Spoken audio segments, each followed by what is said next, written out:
The real soulmate. രചന മോസിന അൻസീർ. അവതരണം Shahul Malayil. Editing Shereech Poonoor. കിഷോറിന് നോയിക്കൊണ്ട് നന്ദ നടന്ന കാര്യങ്ങൾ പറഞ്ഞിരുത്തുമ്പോൾ അവൾ പറഞ്ഞ ഓരോ കാര്യങ്ങളിലൂടെയും അവനും സഞ്ചരിക്കുകയായിരുന്നു. ഓരോന്നോർക്കുമ്പോൾ അവനിൽ ദേഷ്യം ആളിക്കത്തുന്നുണ്ടായിരുന്നു. അവനും ആ ഫ്ലാഷ് ബാക്ക് ഓർത്തെടുത്തു. നന്ദയെ വിളിച്ചിട്ട് കിട്ടാതിരുന്നപ്പോൾ വല്ലാത്തൊരു ഭയം അവനെ പൊതിഞ്ഞ് മൂടുന്നുണ്ടായിരുന്നു. വീണ്ടും വീണ്ടും അവളെ അവൻ വിളിച്ചു നോക്കി.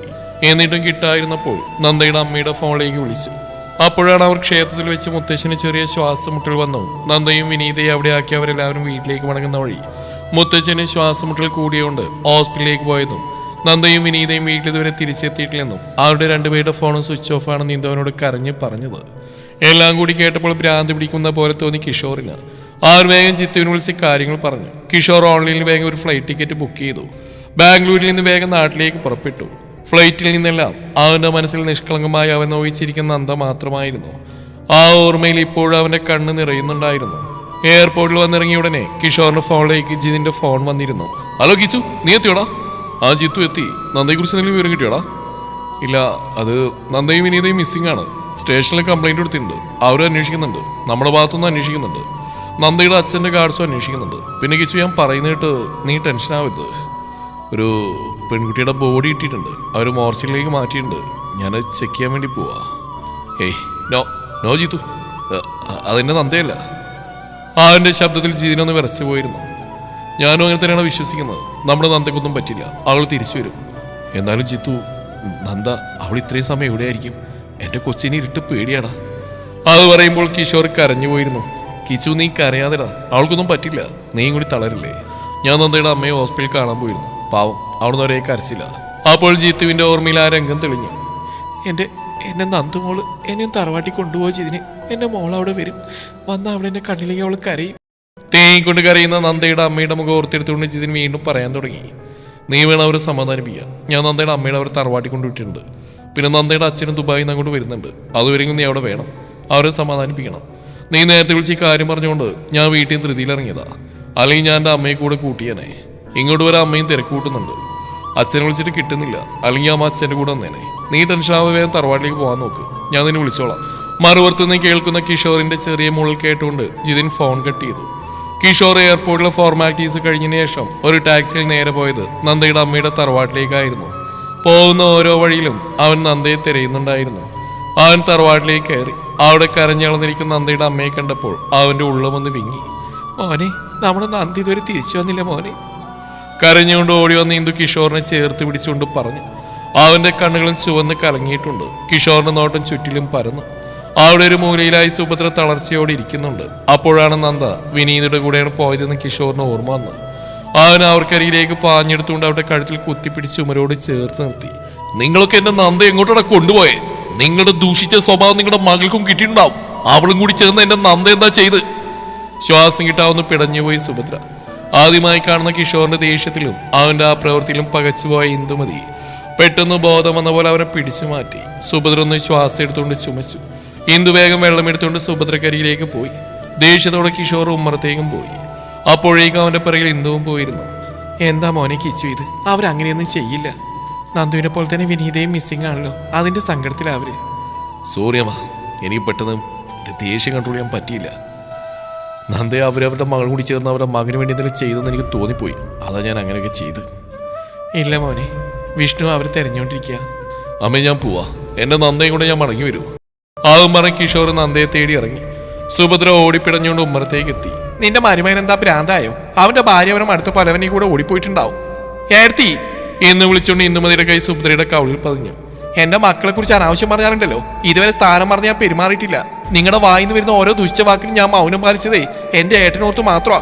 പക്ഷെ നിങ്ങൾ ചൂഷണം ചെയ്യുക. സഹിക്കുന്നതിന് ക്ഷമിക്കുന്നതിന് ഒരു പരിധിയുണ്ട്. അതും പറഞ്ഞ് ദേഷ്യത്തോടെ പോകുന്ന ഇന്ദുമതിയെ കവിളത്ത് കൈവച്ച് സുഭദ്ര നോക്കി നിന്നു. അതേസമയം ജീതിനിത് നന്ദയാവലി എന്ന് കണ്ണുകളടച്ചുകൊണ്ട് പ്രാർത്ഥനയോടെ തന്റെ മുമ്പിൽ നിന്ന് അറ്റൻഡർ മാറ്റുന്ന വെള്ളത്തുണിയുടെ മുമ്പിൽ കണ്ണുകൾ പതിയെ തുറന്നു നിന്നു. അതിനുള്ളിലെ മുഖം കണ്ടപ്പോൾ ഒരു നിമിഷം അവന് ആശ്വാസം തോന്നി. മുഖത്തേക്ക് അവൻ വീണ്ടും നോക്കി. ഇത് വിനീതയല്ലേ എന്ന് അവൻ സ്വയം ചോദിച്ച പോലീസുകാരോട് കാര്യങ്ങൾ തിരക്കി. മിസ്റ്റർ ജിതിൻ, ഇതൊരു ആക്സിഡന്റ് ആണ്. ശക്തമായ മഴയിൽ വേഗത്തിൽ പോയതുകൊണ്ട് വണ്ടി സ്കിഡായി റോഡിലേക്ക് തെറിച്ചു വീണതാവും. അതിലൂടെ ബ്രെയിനിന് പരിക്കേറ്റതാവാനാണ് സാധ്യത കൂടുതൽ. അടുത്തുനിന്ന് സ്കൂട്ടി കണ്ടെടുത്ത് കിട്ടിയിട്ടുണ്ട്. ഹെൽമെറ്റും കിട്ടിയിട്ടുണ്ട്. May be helmet clip use ചെയ്യാത്തതുകൊണ്ട് റോഡിലേക്ക് വീണപ്പോൾ തലയിൽ നിന്ന് ഊരിപ്പോയതാവും. ബാക്കിയൊക്കെ പോസ്റ്റ്മോർട്ടം റിപ്പോർട്ട് ഇട്ടതിന് ശേഷം മാത്രമേ പറയാൻ പറ്റൂ. നിങ്ങൾ ബോഡി തിരിച്ചറിഞ്ഞുകൊണ്ട് വേണ്ടപ്പെട്ടവർ എത്രയും പെട്ടെന്ന് വിവരങ്ങൾ അറിയിക്കുന്നതാവും നല്ലത്.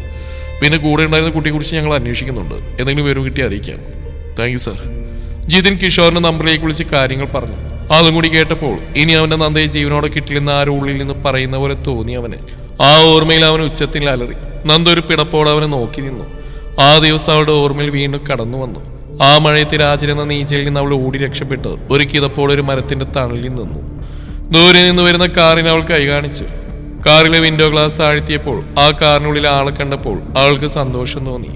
അവൾ പോലും അറിയാതെ ആ ഓർമ്മയിൽ അവൾ ദേഷ്യം കൊണ്ട് വിറക്കുന്നുണ്ടായിരുന്നു. പിറ്റേ ദിവസം കിഷോർ വേഗം റെഡിയായി താഴേക്ക് ഇറങ്ങി വന്നു.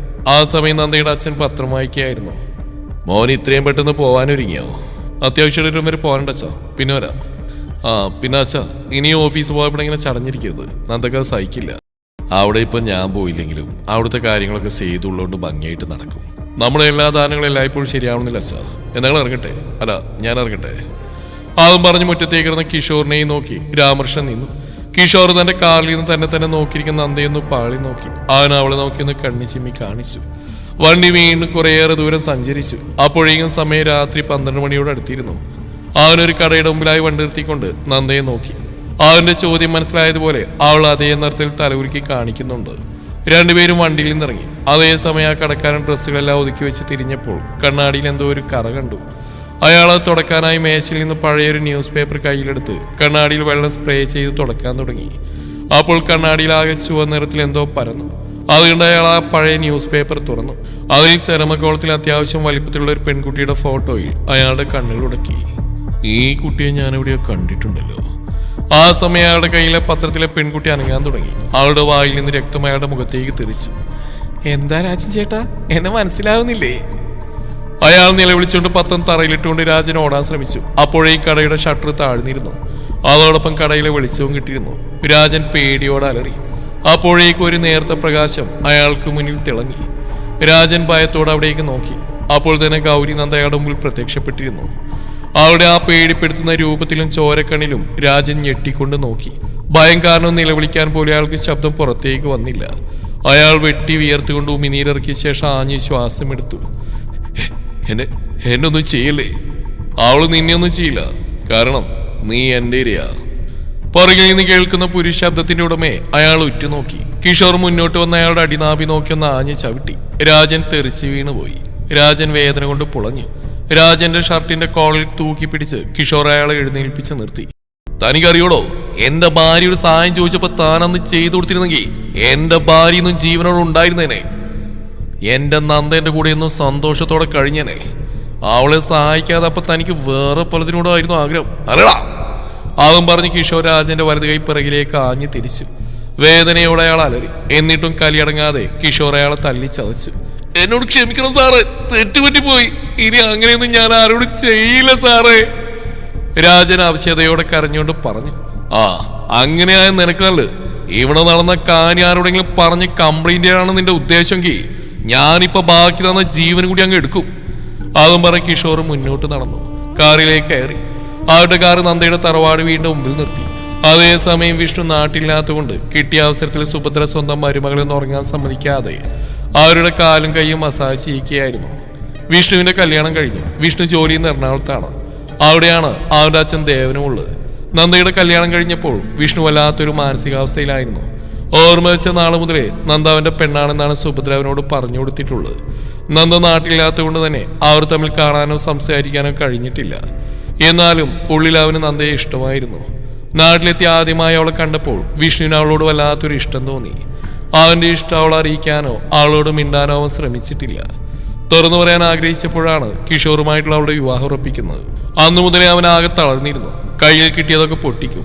പിന്നീട് അവളുടെ വിവാഹം കഴിഞ്ഞ് അവർ സന്തോഷത്തോടെ ജീവിക്കുന്ന കാണുമ്പോൾ അവന് യാഥാർത്ഥ്യത്തെ ഉൾക്കൊള്ളാൻ ശ്രമിച്ചു. ആരോടും അധികം സംസാരിക്കാതെ അവൻ ഒതുങ്ങിക്കൂടി. നന്ദയെ സ്വന്തം സഹോദരിയുടെ സ്ഥാനത്ത് അവൻ കണ്ടു തുടങ്ങി. വീട്ടിൽ നിന്ന് കുറച്ച് ദിവസങ്ങൾ മാറി നല്ലൊരു ജോലിക്ക് വേണ്ടി ശ്രമിച്ചു. പഴയ ചീത്ത കൂട്ടുകെട്ടുകൾ ഒഴിവാക്കി. പഴയ കൂട്ടുകാർ പുറത്തേക്ക് വിളിച്ചാൽ പോവാതെ അവൻ വീട്ടിൽ തന്നെ ഒതുങ്ങിക്കൂടി. അത് അവന്റെ ഉള്ളിലെ സങ്കടം കൊണ്ടാണെന്ന് സുഭദ്രയും വിനീതയും തെറ്റിദ്ധരിച്ചു. അതുകൊണ്ട് തന്നെ സുഭദ്രയ്ക്കും വിനീതയ്ക്കും നന്ദയോട് ദേഷ്യം തോന്നി. നന്ദ മരിച്ചപ്പോൾ വിഷ്ണുവിലും തന്റെ സഹോദരി മരിച്ച അതേ ദുഃഖമുണ്ടായിരുന്നു. ഒരേ സമയം 2 സഹോദരിമാരെ നഷ്ടപ്പെട്ട് അവൻ വല്ലാത്തൊരവസ്ഥയിലൂടെ കടന്നു പോകുമ്പോഴാണ് പുതിയ ജോലി സ്ഥലത്ത് ഒരു പുതിയ കൂട്ടുകാരി കിട്ടിയത്. ഒരു പാവം പൂച്ചക്കുട്ടി പോലെ ഒരു പെൺകുട്ടി.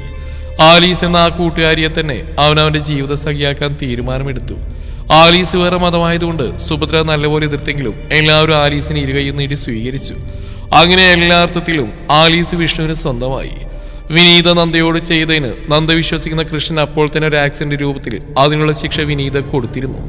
നന്ദയോടുള്ള പ്രതികാരം തീർക്കാൻ വേണ്ടി തിരക്ക് കൂട്ടിയപ്പോൾ ഹെൽമെറ്റിന്റെ ക്ലിപ്പ് പോലും ഇടാതെ വിനീത അവളുടെ സ്കൂട്ടിയുടെ വേഗത കൂട്ടി വണ്ടി സ്കിഡായി റോഡിലേക്ക് തെറിച്ചു വീണു.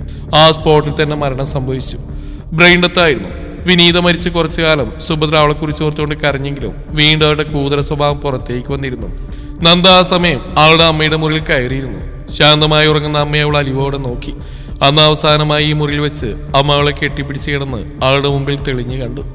വീണ്ടും അതുപോലെ കിടക്കാൻ അവൾ ആ സമയം നല്ലപോലെ കൊതിക്കുന്നുണ്ടായിരുന്നു. അതേസമയം മറ്റൊരു മുറിയിൽ ആലീസിനെ കൊണ്ട് മാറി മാറി തടവിക്കുകയായിരുന്നു സുഭദ്ര. ആലീസിനെ ആ സമയം വിഷ്ണു വല്ലാതെ മിസ് ചെയ്തു. അവനുള്ളപ്പോൾ അമ്മ ഒരിക്കലും മോശമായി എന്നോട് പെരുമാറാറില്ല. അഥവാ എന്തെങ്കിലും പറഞ്ഞാൽ എന്റെ വിഷ്ണുവേട്ടൻ കണക്കിന് കൊടുക്കാറുണ്ട്. അവൾ സ്വയം പറഞ്ഞുകൊണ്ട് വീണ്ടും തടവാൻ തുടങ്ങി. അപ്പോഴേക്കും സുഭദ്ര ഉറങ്ങിപ്പോയിരുന്നു. അതുകൊണ്ട് ശബ്ദമുണ്ടാക്കാതെ ആലീസ് പുറത്തേക്ക് ഇറങ്ങി. നന്ദ അതൊക്കെ ശ്രദ്ധിച്ചുകൊണ്ട് ഒരു കള്ളച്ചിരിയോടെ അവിടെ നിൽപ്പുണ്ടായിരുന്നു. മാമി മാമി നന്ദ സുഭദ്രയെ വിളിച്ചു. പെട്ടെന്ന് കണ്ണു തുറന്നുകൊണ്ട് അവർ ചുറ്റും നോക്കി. ശക്തിയിൽ വീശുന്ന കാലിൽ ജനാലകൾ അടയുന്ന ശബ്ദം കേട്ട് സുഭദ്ര ഞെട്ടി. അവിടെ വായി കേൾക്കുന്ന ചിരിയിൽ സുഭദ്ര ഞെട്ടി വിറച്ചു. രാമ രാമ കൃഷ്ണ, അയ്യോ നാശം ബാക്കി കിട്ടുന്നില്ലല്ലോ. സുഭദ്ര ചുറ്റും പരതി. അപ്പോഴാണ് ആലീസ് അവിടെ വെച്ച് പോയ കൊന്തമാല സുഭദ്ര ശ്രദ്ധിക്കുന്നത്. സുഭദ്ര വേഗം അത് കയ്യിലെടുത്തു. അതിലെ കുരിശുകൊണ്ട് ചുറ്റും ഉയർത്തിക്കാട്ടി. വീണ്ടും ശക്തിയിൽ ജനൽവാതിലുകൾ കൊട്ടിയടഞ്ഞു. സുഭദ്ര കണ്ണ് മുറുക്കി അടച്ചു. മാമി മാമി. തന്റെ തൊട്ടടുത്ത് കേൾക്കുന്ന ശബ്ദത്തിൽ അറിയാതെ തന്നെ സുഭദ്രയുടെ കണ്ണു തുറന്നുപോയി. മുന്നിലിരിക്കുന്ന നന്ദയെ കണ്ടപ്പോൾ സുഭദ്ര അലറി. അയ്യോ പ്രേതം, എന്നെ കൊല്ലാൻ വരുന്നേ. അതേസമയം നന്ദ സുഭദ്രയുടെ ചെവിയോരം വന്ന് അവർക്ക് കേൾക്കാൻ പാത്രം എന്തോ പറഞ്ഞു കൊടുത്തുകൊണ്ട് അവർ കിടന്നിരുന്ന ബെഡ്ഷീറ്റിനോടൊപ്പം സുഭദ്രയും വലിച്ചുകൊണ്ട് താഴേക്ക് ഇട്ടു. അയ്യോ എന്റെ നടുപോയേ. എന്നാൽ അരിക്കറിഞ്ഞുകൊണ്ട് നേരെ നോക്കിയ സുഭദ്ര തന്റെ മുന്നിൽ കാണുന്ന രൂപത്തെ കണ്ട് ഭയന്ന് ഹല്ലേലൂയാ സ്തോത്രം എന്ന് പറഞ്ഞുകൊണ്ട് ബോധം കെട്ട് വീണിരുന്നു. നന്ദ, ഇനി നമുക്ക് യഥാർത്ഥ വില്ലന്റെ അടുത്തേക്ക് പോകണം. ഇത്രയും കാലം കപട മുഖംമൂടി അണിഞ്ഞുകൊണ്ട് നമ്മളെയൊക്കെ വിട്ടിയാക്കിയ സേതുമാധവന്റെ മുന്നിലേക്ക്. പകയോടെ പറയുന്നവനെ നന്ദ ഒരു നിമിഷം അത്ഭുതത്തോടെ നോക്കി. കിച്ചേട്ടൻ എങ്ങനെ അറിഞ്ഞു? കിഷോർ കഥ പറഞ്ഞു തുടങ്ങി. കുറച്ചു ദിവസം മുമ്പ് ഞാൻ തന്നെ അച്ഛൻ്റെ ഓഫീസിൽ പോയിരുന്നു. അച്ഛൻ്റെ മാനേജർ ഹരിദാസ് വിളിച്ചിട്ട് അദ്ദേഹം തീരെ പോവാറില്ലെന്ന് ഹരിദാസ് പറഞ്ഞു. കമ്പനിയിൽ ലക്ഷങ്ങളുടെ തിരിമറി നടന്നിട്ടുണ്ടെന്ന് അദ്ദേഹം പറഞ്ഞു. അതിൻ്റെയൊക്കെ തെളിവുകൾ അയാളുടെ പക്കലുണ്ടായിരുന്നു. ഹരിയേട്ടന് ആരെങ്കിലും സംശയമുണ്ടോ? പിന്നെ എനിക്കൊരാളെ സംശയമുണ്ട്. ആരെ? സേതുമാധവൻ സാറിനെ. വാട്ട്? അതേ കുഞ്ഞെ, ഇപ്പോൾ ഒരാഴ്ചയായി സേതു സാർ ഇങ്ങോട്ട് വരാറില്ല. ഞാൻ വിളിച്ചു ചോദിച്ചപ്പോൾ മാനേജറിന്റെ പണിയെടുത്താൽ മതി, എന്നെ മാനേജ് ചെയ്യാറുണ്ടെന്ന് പറഞ്ഞു. ഒത്തിരി ക്ലയൻസ് വിളിച്ച് കംപ്ലൈൻറ്റ് പറയാൻ തുടങ്ങി. നമ്മൾ പണി കഴിപ്പിച്ച അവരുടെയൊക്കെ ഫ്ലാറ്റിൽ ചോർച്ചയുണ്ടെന്നും പറഞ്ഞു. മെറ്റീരിയൽസ് വാങ്ങാനുള്ള പൈസ പോലും തട്ടിപ്പടത്തി. ഒരു തട്ടിക്കൂട്ട് കൺസ്ട്രക്ഷൻ മാത്രമാണ് ഇപ്പോൾ നടക്കുന്നത്. എന്നിട്ട് അരിയായിട്ട് ഇതൊന്നും അച്ഛനോട് പറഞ്ഞില്ലേ? ആർക്കെ സാർ ഇതൊന്നും ഒരിക്കലും വിശ്വസിക്കില്ല. കാരണം സേവ് സാറിന് അത്രയ്ക്ക് വിശ്വാസമാണ്. ആർക്കെ സാറിന് ഞാൻ 1-2 തവണ സൂചന കൊടുത്തപ്പോഴേക്ക് ആർക്കെ സാർ അതൊന്നും മുഖവിലക്കെടുത്തില്ല. തുടരും ഈ കഥയുടെ ബാക്കി ഭാഗം നാളെ ഇതേ സമയം.